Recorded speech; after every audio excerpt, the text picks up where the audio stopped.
July 1వ తారీఖు నుండి డిసెంబర్ 31వ తారీఖు వరకు, అనగా ఈ 6 మాసాలు సింహరాశిలో జన్మించినటువంటి వారికి గోచార ఫలితాలు ఎలా ఉన్నాయో తెలుసుకుందాం.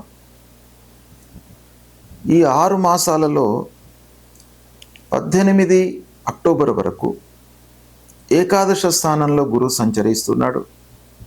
ఇది చాలా అనుకూలమైనటువంటి సంచారం. తదనంతరం ద్వాదశ స్థానంలోకి ప్రవేశిస్తున్నాడు గురువు. ఇది కొంత ప్రతికూలంగా ఉంటుంది. ఇక ఇదే సమయంలో ఈ 6 మాసాల్లో అష్టమ స్థానంలో శని సంచరిస్తున్నాడు.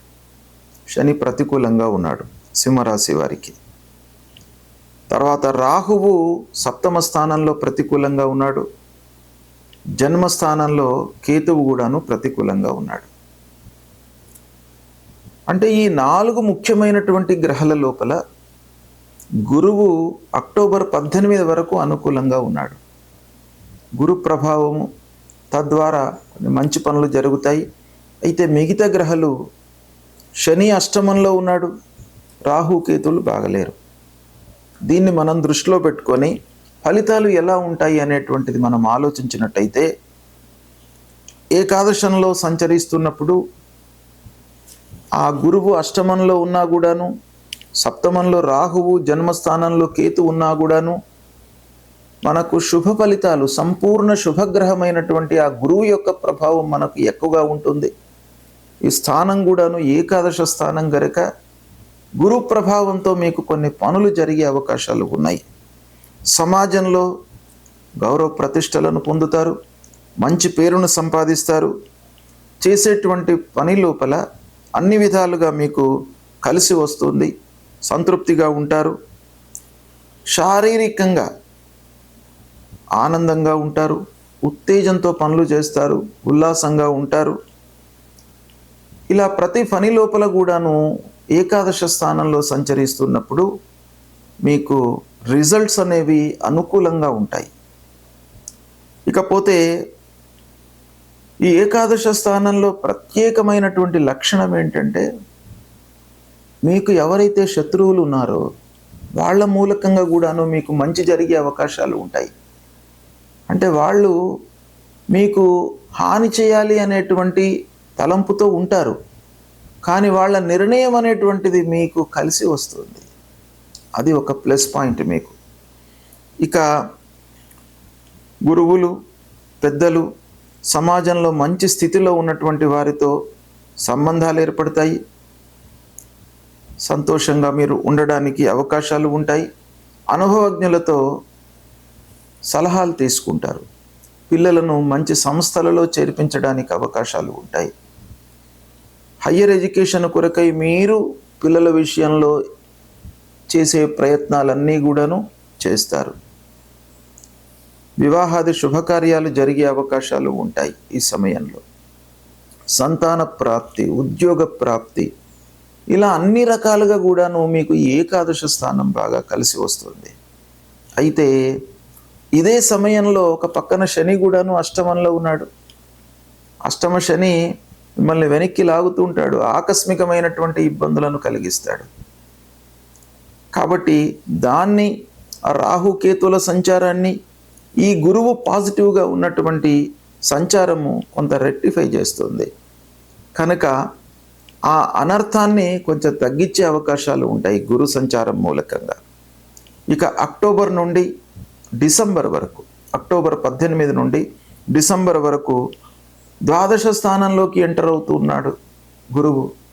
ద్వాదశ స్థానం మళ్ళీ మీకు ఇబ్బందికరంగా ఉంటుంది, ఖర్చులు పెరుగుతాయి. అంటే ఈ అక్టోబర్ 18 నుండి సంవత్సరం ఎండింగ్ వరకు, అంటే డిసెంబర్ 31 వరకు కూడాను అన్ని గ్రహాలు ప్రతికూలంగా ఉన్నాయి. ఇటువైపున ద్వాదశ స్థానంలో గురువు, అష్టమ స్థానంలో శని, సప్తమ స్థానంలో రాహువు, జన్మస్థానంలో కేతువు. ఇలా 4 ముఖ్యమైనటువంటి గ్రహాలు ప్రతికూలంగా ఉన్నాయి. కాబట్టి సింహరాశి జాతకులు అక్టోబర్ 18 నుంచి ఎండింగ్ వరకు కొన్ని జాగ్రత్తలు తీసుకోవాలి. తద్వారా ఏమవుతుంది, ఈ సమయంలో మీరు పెట్టుబడులు పెట్టడము, తద్వారా నష్టం వాటిల్లడము, అనాలోచితంగా పెట్టుబడులు ముఖ్యంగా మీరు బ్లైండ్గా పెట్టుబడులు పెడతారు. ఎవరో ఏదో మీకు చెప్పడం మూలకంగా అందులో డబ్బులు పెట్టడము, తద్వారా నష్టం వాటిల్లడము, మానసిక అధైర్యానికి గురి అవుతారు. అనవసరమైనటువంటి ఆలోచనలతో భయభ్రాంతులు చోటు చేసుకుంటాయి. ప్రతి విషయం లోపల కూడాను ఆలస్యం గోచరిస్తుంది. ఇక ఆధ్యాత్మికత వైపుకు మనస్సు నిలుపుకోవడం అనేటువంటిది ఈ సమయం లోపల ప్రధానమైనటువంటి విషయము. అది చేసుకున్నట్టయితే కొంతవరకు రెక్టిఫై అయ్యే అవకాశాలు ఉన్నాయి. ఇక అష్టమ స్థానంలో శని మీకు అన్ని రకాలుగా కార్యాలను, చేపట్టినటువంటి పనులను ఆలస్యంగా పూర్తి చేస్తాడు. కొన్ని మధ్యలో వదిలిపెట్టడము, నష్టాల బాటిన పడడము, చేసేటువంటి వృత్తి లోపల ఇబ్బందులు తరచుగా సంభవించే అవకాశాలు ఉంటాయి. అనారోగ్య సమస్యలు, స్నేహితులతో మనస్పర్ధలు, ఇక వ్యాపారస్తులకు ఊహించకుండా నష్టాలు వాటిల్లే అవకాశాలు ఉంటాయి అష్టమ శని ప్రభావం. ఇక ముఖ్యంగా వ్యవసాయదారులకు, పారిశ్రామికవేత్తలకు కూడాను కొంత జాగ్రత్తలు తీసుకోవాలి. ఇంటి వాతావరణం మట్టుకు కొంత మీకు కలిసి వస్తుంది.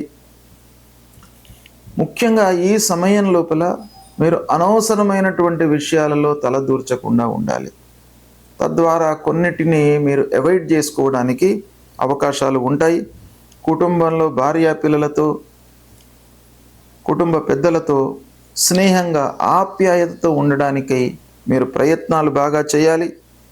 ఇక జన్మస్థానంలో కేతువు, తద్వారా మీకు అలసట పెరుగుతుంది. ప్రయాణాల మూలకంగా ఇబ్బందులు,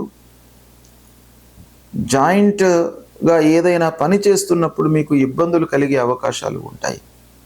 కాబట్టి కొంత జాగ్రత్తగా నిర్ణయాలు తీసుకోవాలి.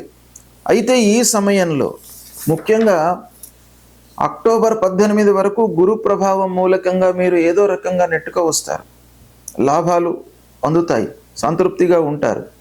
అక్టోబర్ 10 తర్వాత మీరు జాగ్రత్తలు తీసుకోవాలి, డిసెంబర్ 31 వరకు కూడాను. ఇక ఇందులో కూడాను మీకేంటంటే తులారాశిలో సూర్య భగవానుడు సంచరిస్తున్నప్పుడు, అంటే 17 అక్టోబర్కి తులారాశిలోకి వస్తున్నాడు సూర్యుడు. ఇక్కడ 18 అక్టోబర్కి గురు మారుతున్నాడు.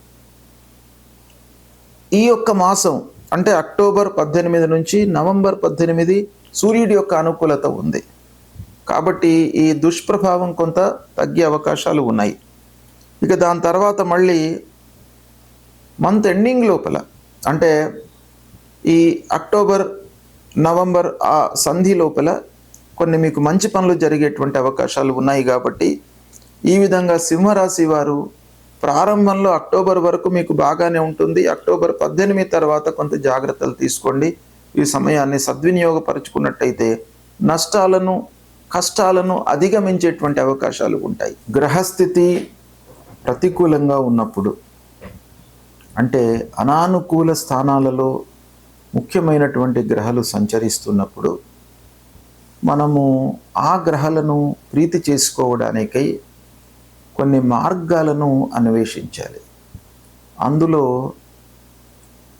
మొదటి కర్తవ్యము మన వైపు నుండి పాజిటివ్గా రియాక్ట్ కావడము. అంటే గ్రహస్థితి బాగా లేనప్పుడు మనం ఎఫర్ట్స్ ఎక్కువ పెట్టాలి, ఎక్కువ కష్టపడాలి, ప్రతి విషయాన్ని కూడాను ఆలోచించి నిర్ణయాలు తీసుకోవాలి. ఇది మనం చేయవలసినటువంటి పని, కర్తవ్యం. రెండవది పరిహారం. భగవంతుడి యొక్క అనుగ్రహం కొరకై, ఈ గ్రహాలను ప్రీతి చేసుకోవడానికై ఆ గ్రహాలకు నిర్దేశించినటువంటి పరిహారాలు మనము చేసుకోవాలి. అందులో భాగంగా ముఖ్యమైనటువంటి గ్రహాలు గురు, శని, రాహువు, కేతువు, సూర్యుడు, అంగారకుడు. ఈ గ్రహాలు మనకు ప్రతికూలంగా ఉన్నప్పుడు ఏం చేయాలి? గురువు ప్రతికూలంగా ఉన్నప్పుడు గురువు నిమిత్తమై మూలమంత్రాన్ని ప్రతినిత్యం కూడాను జపించుకోవాలి. దేవానాంచ ఋషీణాంచ గురుం కాంచన సన్నిభం వందనీయం త్రిలోకానాం తం నమామి బృహస్పతి అనేటువంటి మూలమంత్రాన్ని ప్రతినిత్యం కూడాను జపిస్తూ, దక్షిణామూర్తి స్తోత్ర పారాయణం చేస్తూ, దత్తాత్రేయ స్వామిని కొలవడము, సద్గురువులను సందర్శించుకోవడము, ఇవి చేసినట్టయితే గురు భగవానుడి యొక్క ప్రీతి కలుగుతుంది మీకు. ఆ గురు భగవానుడు ప్రీతి చెంది మీకు ప్రతికూలమైనటువంటి ఫలితాలను తగ్గించి అనుకూలాన్ని మీకు కలిగించే అవకాశాలు ఉంటాయి. ముఖ్యంగా మాతాపితృవులను కూడాను మనం సేవించాలి. ప్రథమ గురువులు తల్లిదండ్రులు కాబట్టి వాళ్లను సేవించినట్టయితే మీరు ఆ గురువు యొక్క అనుగ్రహాన్ని పొందుతారు. ఇక శని ప్రతికూలంగా ఉన్నప్పుడు శనికి సంబంధించినటువంటి మూల మంత్రాన్ని చదువుకోండి. ప్రతినిత్యం కూడాను జపించండి. నీలాంజన సమాభాసం రవిపుత్రం యమాగ్రజం ఛాయా మార్తాండ సంభూతం తం నమామి శనైశ్చరం అనేటువంటి ఈ మూల మంత్రాన్ని ప్రతినిత్యం కూడాను చదువుకోండి. ఆంజనేయ స్వామి దేవాలయానికి వెళ్ళండి. ఆంజనేయ స్వామిని కొలవండి. మీ లోపల భయము, భ్రాంతి, ఆందోళన ఇవి లేకుండా మిమ్మల్ని కాపాడుతాడు. హనుమాన్ చాలీసా పారాయణం చేసుకోండి. శివాభిషేకం చెయ్యండి. మాస శివరాత్రి రోజున శంకరుడి దేవాలయానికి వెళ్ళి ఆ శంకరుణ్ణి పూజించండి. ప్రదోష సమయంలో శంకరుణ్ణి పూజించండి. ప్రతి మాసం లోపల కూడాను మాస శివరాత్రి వస్తుంది, అమావాస్య ముందు. ఆ మాస శివరాత్రి రోజున శంకరుణ్ణి మీరు పూజించినట్టయితే మీకు అపమృత్యు దోషాలు తొలగుతాయి. కాబట్టి ఆ శంకరుణ్ణి పూజించండి, ఆంజనేయ స్వామిని కొలవండి. ఇవి రెండు చేసినట్టయితే శని ప్రభావం తగ్గుతుంది. ఇక రాహువు ప్రతికూలంగా ఉన్నప్పుడు రాహు ప్రీత్యర్థమై మూలమంత్రాన్ని జపించండి. అర్ధకాయం మహావీర్యం చంద్రాదిత్య విమర్ధనం సింహికా గర్భ సంభూతం తం రాహుం ప్రణమామ్యహం. ఈ మూలమంత్రాన్ని ప్రతినిత్యం కూడాను చదవండి. అమ్మవారిని కొలవండి. దుర్గామాత, రాజరాజేశ్వరి అమ్మవారిని, మహాకాళి, మహాలక్ష్మి, మహాసరస్వతి ఈ అమ్మవారి స్వరూపాన్ని, ఆ దుర్గామాతను కొలిచినట్టయితే తప్పకుండా రాహు ప్రభావం మీకు తగ్గుతుంది. రాహు కలిగించేటువంటి దుష్ప్రభావం తగ్గి అమ్మవారి అనుగ్రహం మూలకంగా మీకు మంచి ఫలితాలు కలుగుతాయి. ఇక కేతువు ప్రతికూలంగా ఉన్నప్పుడు గణపతిని మీరు సేవించండి. విఘ్నాలు కలిగే అవకాశాలు ఎక్కువ ఉంటాయి. మానసికంగా చంచలత్వాన్ని ఇస్తాడు. కాబట్టి మీరు ఆ గణాధిపతిని పూజించినట్టయితే మీకు ఆ కేతువు ప్రీతి చెంది కేతువు మూలకంగా కలిగేటువంటి దుష్ప్రభావం తగ్గుతుంది. అంతేకాకుండా కేతువుకు సంబంధించినటువంటి మూల మంత్రాన్ని ప్రతినిత్యం కూడాను చదువుకోండి. ఫలాశ పుష్ప సంకాశం తారకా గ్రహమస్తకం రౌద్రం రుద్రాత్మకం ఘోరం తం కేతుం ప్రణమామ్యహం. ఈ మూల మంత్రాన్ని చదువుకోండి. మీకు ఈ గ్రహాలు ప్రీతి చెంది దుష్ప్రభావము తగ్గే అవకాశాలు ఉంటాయి.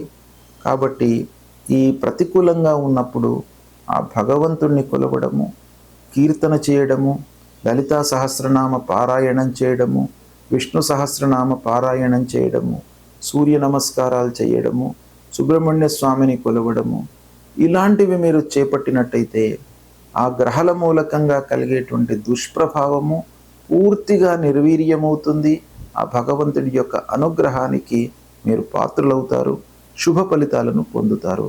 తప్పకుండా ఈ పరిహారాలను పాటించండి.